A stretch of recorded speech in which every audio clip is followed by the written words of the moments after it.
In the early 1500s, India was a paradox. The region held staggering wealth, yet politically it was deeply fractured. The Delhi Sultanate, commanded by Ibrahim Lodi, was bleeding authority. Regional governors were openly rebelling, and the subcontinent was essentially a collection of divided kingdoms waiting for a spark. That spark came from over 1,000 miles away. Driven out of his homeland in the Fergana Valley of modern-day Uzbekistan, an ambitious, displaced warlord named Babur was looking for a new kingdom. After struggling to secure territory in Central Asia, he turned his sights south, toward the political vacuum in India.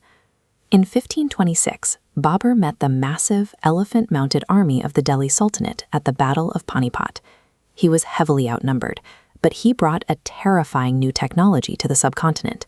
For the first time on this scale, Indian forces faced Ottoman-style gunpowder artillery. This tactical map illustrates how Babur dismantled a superior force. He used a defensive line of chained carts, a system called araba, to shield his cannons. While artillery shredded the charging elephants, Babur deployed rapid cavalry to flank and encircle the chaotic Sultanate army. By the end of the day, Ibrahim Lodi was dead, and Babur occupied Delhi, but his victory was fragile. He spent his remaining 4 years on constant campaign, struggling to suppress rebellions in a region that still viewed him as a foreign intruder. His son, Humayun, fared even worse. He was eventually defeated by local rivals and forced into a 15-year exile, wandering the deserts of Sindh while his father's empire evaporated. Seizing territory through artillery had proven effective, but as the first 2 generations of Mughals discovered through years of war and exile, they hadn't yet found a way to hold on to it. The survival of the empire ultimately fell to Babur's grandson, Akbar. He took the throne at just 13 years old, surrounded by enemies. Akbar quickly recognized the harsh math of his situation. A tiny minority of foreign conquerors could not permanently rule millions of Indians by force. They had to stop acting like invaders and start building a state. Akbar deployed a radical social strategy. He married into the powerful local Rajput families, elevating native warriors into his inner circle.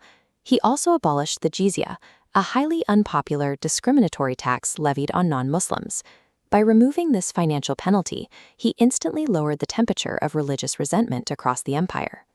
To manage his vast territory, Akbar created the Mansabdari system. This organizational chart shows how it worked. It was a highly structured ranking system that managed both the military and the civilian bureaucracy. Every official, or Mansabdar, was assigned a specific rank that dictated their salary and the exact number of cavalry they were required to maintain. Instead of hoarding cash in Delhi, Akbar paid these Mansabdars by granting them the right to collect local land revenue. If the empire expanded, their wealth expanded. Former enemies were suddenly integrated into the imperial hierarchy, deeply incentivized to maintain peace and keep the taxes flowing upward. The result was an unprecedented economic boom. With the administration running smoothly, agriculture and industries flourished. The Mughal capital became the ultimate destination for an endless, massive stream of taxes and tribute from across the entire subcontinent. Akbar's true genius was never the sword. It was engineering a bureaucratic engine where a deeply diverse population had a direct financial stake in keeping the Mughal Empire alive.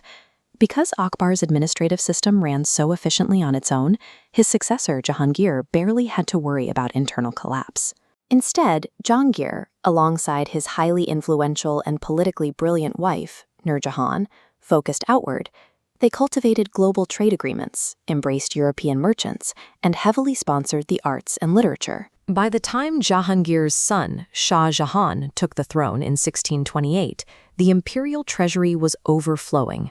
Shah Jahan took this astronomical wealth and channeled it entirely into stone and marble, pushing the empire to its absolute architectural zenith. He commissioned the Taj Mahal as a mausoleum for his beloved wife, Mumtaz Mahal.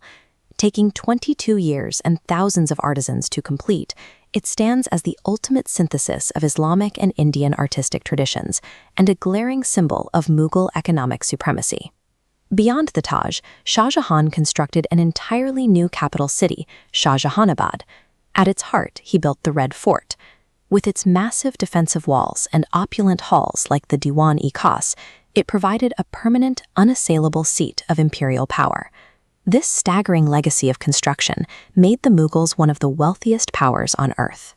But it's crucial to remember that this golden age was only possible because Akbar's underlying engine of religious tolerance and efficient taxation was quietly, perfectly humming in the background. In 1657, Shah Jahan fell seriously ill, triggering a ruthless, bloody civil war among his sons.